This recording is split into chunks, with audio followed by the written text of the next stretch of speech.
nous apprend le trailer de The Batman sorti pour la DC Fandom. Bonjour, j'espère que vous allez bien, j'espère que vous n'êtes pas trop spammé de vidéos et de toute façon j'en ai rien à faire puisque là nous allons parler de The Batman puisque cette nuit il y a eu la DC Fandom et c'est pour ça que cette journée est consacrée à cette DC Fandom. Qu'est-ce que l'on apprend déjà? Robert Pattinson en Batman, il envoie du très lourd. Mais du très très lourd. La petite scène où il met des patates à un mec. Ah, je suis fan. Ah, je suis totalement fan. En plus, à ce moment-là de la bande-annonce, c'est comme si le réalisateur et les producteurs s'étaient dit: bon, alors, vu qu'on pense que Robert Pattinson il est un petit peu trop gentil pour le rôle, on va lui faire donner des coups de poing assez rugueux. Mais ce n'est pas tout, on va couper la musique pour accentuer sur le bruit du poing contre le visage du mec. Et ça, je trouve que c'est une superbe idée. Puisque là, tu es rythmé au son des coups de poing de Batman. Et là, tu sens que c'est lui qui rythme et qui dicte cette bande-annonce. Donc, pour tous les sceptiques qui disaient: non mais attends, bon il a joué dans Twilight, ça peut pas être un bon Batman. Tu as regardé la bande-annonce? Si tu n'as pas vu, regarde là, et tu vas vite changer d'avis. Robert Pattinson en Batman, selon moi, ça fonctionne parfaitement. D'ailleurs, le petit contour qu'il a autour des yeux, ça me fait vraiment penser au Soldat de l'Hiver, dans le film Captain America et le Soldat de l'Hiver. De plus, la bande-son, c'est une chanson de Nirvana qui s'appelle Something in the Way. Et si on regarde ce que veut dire les paroles, c'est vraiment très sombre. Puisque le mec dans la chanson, il dit qu'il a piégé des animaux sous un pont, que lui-même, il mange de l'herbe, et que, directement la traduction, c'est: je suis d'accord pour manger de poissons, car eux n'ont pas de sentiments. Donc, déjà, c'est assez étrange. Et ça n'a pas l'air très joyeux tout ça, ça a vraiment l'air d'être un petit peu obscur. De plus, la guitare et le tempo me font vraiment penser à des musiques que l'on aurait pu entendre dans les films d'enquête des années 70-80. Et donc, ayant vu le trailer et ayant connaissance du ton du film, on peut se dire que ce film s'inspirera donc de ces films d'enquête des années 70-80, sachant qu'on ne sait pas réellement qui est le méchant dans le trailer. Même si bon, c'est le Sphinx, qui avait déjà été joué, il me semble, par Jim Carrey, et là, c'est au tour de Paul Dano, qui est connu pour des rôles assez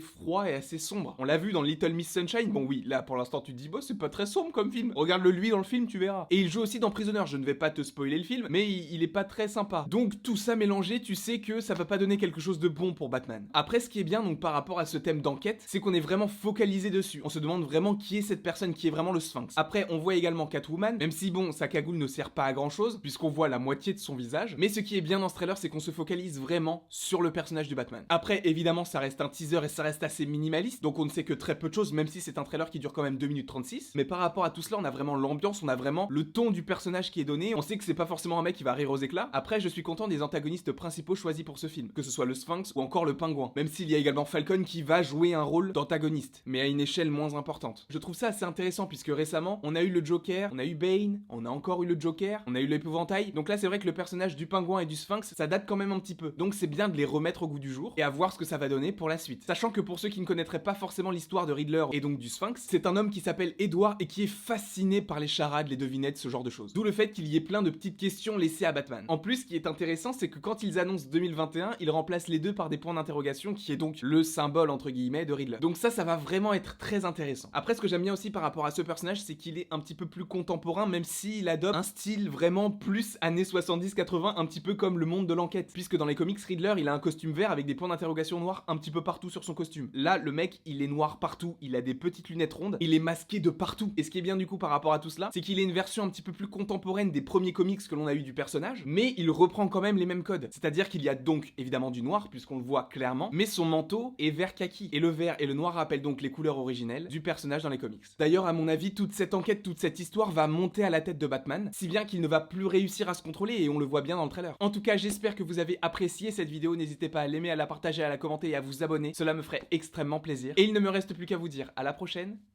pour la prochaine.